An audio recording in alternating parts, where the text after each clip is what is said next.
Malam itu, semuanya dimulai dengan hal yang sepele. Jam di ponselku menunjukkan jam 1:04 pagi. Aku baru saja selesai mengerjakan revisi skripsi yang rasanya tidak akan pernah berakhir. Kos-kosan sudah sunyi senyap, hanya suara kipas angin tua di sudut kamar yang berderit sesekali. Seperti desahan lelah. Saat aku merebahkan diri ke kasur, mencoba memejamkan mata, aku mendengarnya untuk pertama kali. Create. Suara itu datang dari lemari pakaianku. Lemari kayu jati tua, peninggalan pemilik kos sebelumnya. Aku membuka mata, menatap langit-langit kamar yang bercat putih kusam. Mungkin hanya kayu yang memuai karena perubahan suhu, pikirku. Aku mencoba untuk tidak peduli dan kembali memejamkan mata. Tapi suara itu datang lagi. Kali ini lebih jelas, bukan sekadar suara kayu memuai. Ini lebih seperti engsel pintu yang digerakkan sangat-sangat pelan. Aku menahan napas, mataku terpaku pada lemari yang berdiri kokoh sekitar 3 meter dari tempat tidurku. Gelap, aku hanya bisa melihat siluetnya yang besar dan hitam. Hening. Mungkin hanya imajinasiku. Tentu saja, aku terlalu lelah. Besok pagi aku harus bertemu dosen pembimbing. Aku tidak punya waktu untuk hal-hal aneh seperti ini. Malam berikutnya, suara itu kembali.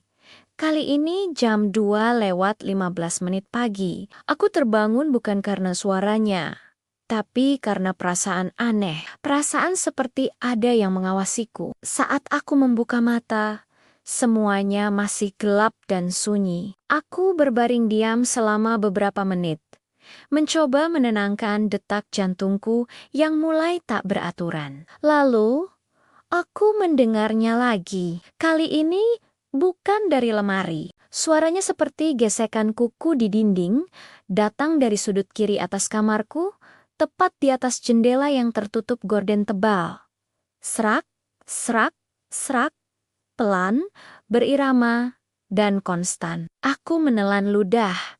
Rasanya tenggorokanku kering. Aku memberanikan diri menyalakan lampu tidur di samping kasur. Cahaya kuning yang rimeng-rimang langsung memenuhi ruangan. Aku melihat ke sudut itu, kosong. Tidak ada apa-apa, hanya sarang laba-laba kecil yang sudah lama tidak kubersihkan. Suara itu berhenti seketika saat lampu menyala. Malam itu, aku tidur dengan lampu menyala sampai pagi. Kejadian-kejadian aneh mulai menjadi rutinitas. Selalu terjadi setelah lewat tengah malam. Kadang aku mendengar suara air menetes di kamar mandi. Padahal keran sudah kututup rapat-rapat. Saat kuperiksa, lantainya kering kerontang. Kadang, saat aku sedang fokus mengetik, aku merasa ada hembusan angin dingin melewati tengkukku. Padahal jendela dan pintu kamar tertutup rapat, dan kipas angin mengarah ke dinding. Aku mulai terbiasa, atau lebih tepatnya, aku memaksa diriku untuk terbiasa. Aku mencoba mencari penjelasan logis. Suara tikus di atap, tetangga sebelah yang berisik, pipa air yang bocor di dalam dinding. Apapun, asalkan bukan hal yang tidak bisa dijelaskan akal sehat. Aku bahkan mulai memakai earphone saat tidur, memutar musik dengan volume cukup keras untuk menutupi suara-suara aneh itu. Tapi suatu malam, semua usahaku sia-sia. Tepatnya malam Jumat, jam 3:17 pagi, aku terbangun dengan perasaan panik. Earphone-ku terlepas dari telinga dan tergeletak di samping bantal. Musik sudah berhenti. Kamar gelap gulita dan sunyi senyap. Terlalu sunyi. Bahkan suara kipas angin pun tidak terdengar. Aku meraba saklar lampu tidur, tapi tidak menyala.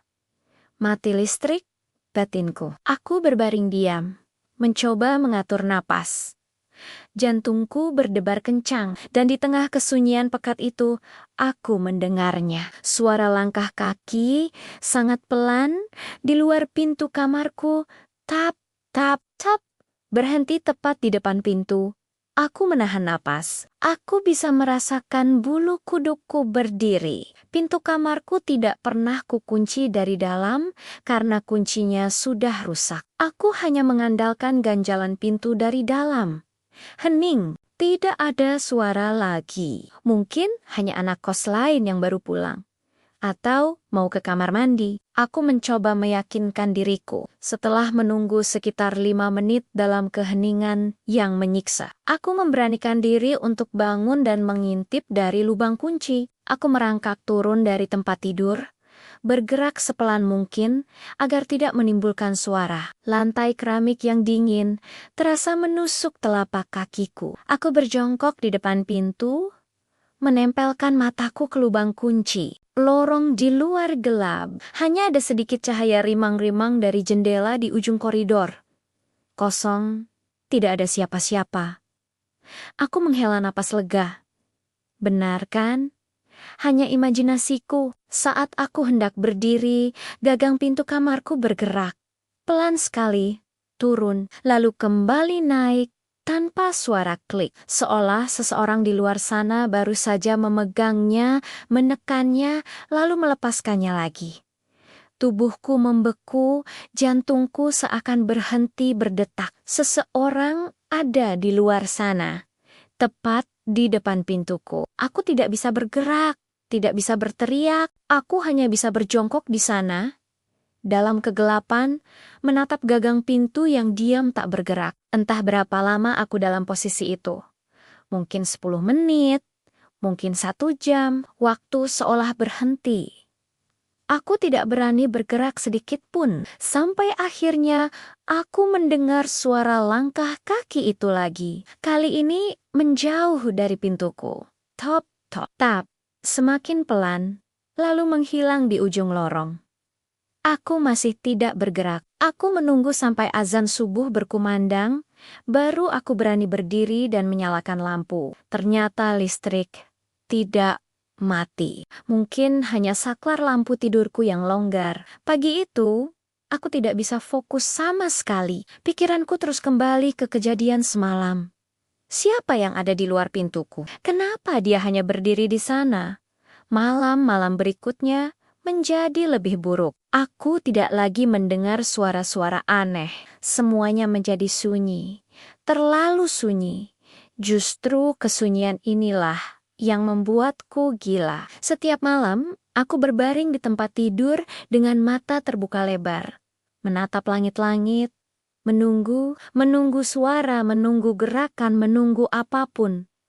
Tapi tidak ada. Hanya kesunyian yang mencekam. Aku mulai merasa tidak sendirian di kamar ini. Aku tidak bisa melihatnya, aku tidak bisa mendengarnya, tapi aku bisa merasakannya. Kehadirannya terasa berat, memenuhi setiap sudut ruangan. Kadang saat aku menoleh cepat, aku seperti melihat bayangan hitam bergerak di sudut mataku. Tapi saat aku melihatnya langsung, tidak ada apa-apa. Barang-barangku mulai berpindah tempat. Bukan hal-hal besar, hanya hal kecil yang membuatku mempertanyakan kewarasanku sendiri. Pulpen yang kuletakkan di atas meja, tiba-tiba ada di lantai. Buku yang kututup, keesokan paginya, terbuka di halaman acak. Gelas minumku yang kosong, tiba-tiba bergeser 2 cm ke kiri dari tempatnya semula. Hal-hal sepele yang jika kuceritakan pada orang lain, mereka pasti akan menganggapku gila atau pelupa. Aku menjadi paranoid. Aku mulai mengukur jarak benda-benda di kamarku sebelum tidur. Aku memotret posisi barang-barangku. Dan benar saja, setiap pagi ada saja yang berubah. Sedikit tapi pasti berubah. Tidak ada pola, semuanya akan seolah-olah sesuatu sedang bermain-main denganku, menguji batas kewarasanku. Puncaknya adalah tadi malam. Aku sudah tidak bisa tidur selama 3 hari. Mataku perih dan kepalaku pusing. Aku duduk di kursi belajarku, memandangi layar laptop yang mati. Jam menunjukkan jam 2:48 pagi. Aku merasa sangat lelah, tapi aku terlalu takut untuk tidur. Aku takut Apa yang akan terjadi jika aku memejamkan mata? Aku memutuskan untuk membuat kopi. Saat aku berdiri, aku melihatnya, bukan penampakan yang jelas, bukan sosok yang mengerikan. Di pantulan layar laptopku yang hitam, aku melihat bayangan di belakangku, sesuatu yang tinggi dan kurus, berdiri diam di dekat lemari. Jaraknya sekitar 2 meter di belakangku. Aku tidak bisa melihat wajahnya. Aku hanya bisa melihat siluetnya yang gelap pekat. Lebih gelap dari kegelapan kamar itu sendiri. Jantungku berhenti, darahku seakan membeku.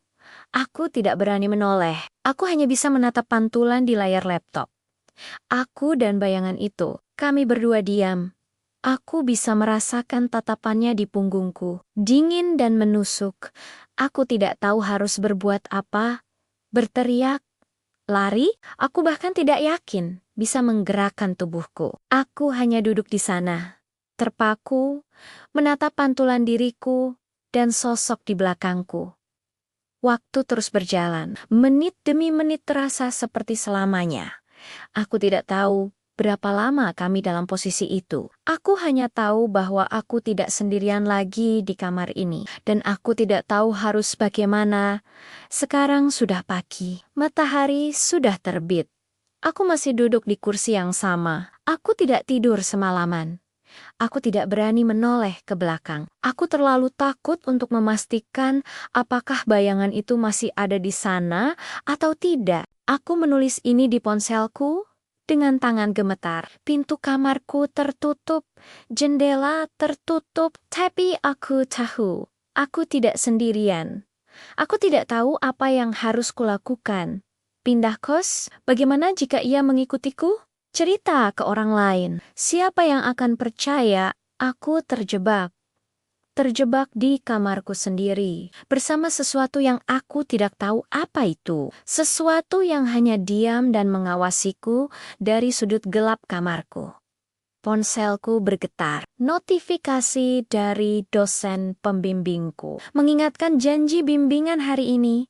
Aku harus pergi. Aku harus keluar dari kamar ini. Tapi saat aku mencoba berdiri, aku mendengar suara dari belakangku, suara bisikan yang sangat pelan, tepat di telinga kananku. Mau kemana? Aku masih duduk di sini.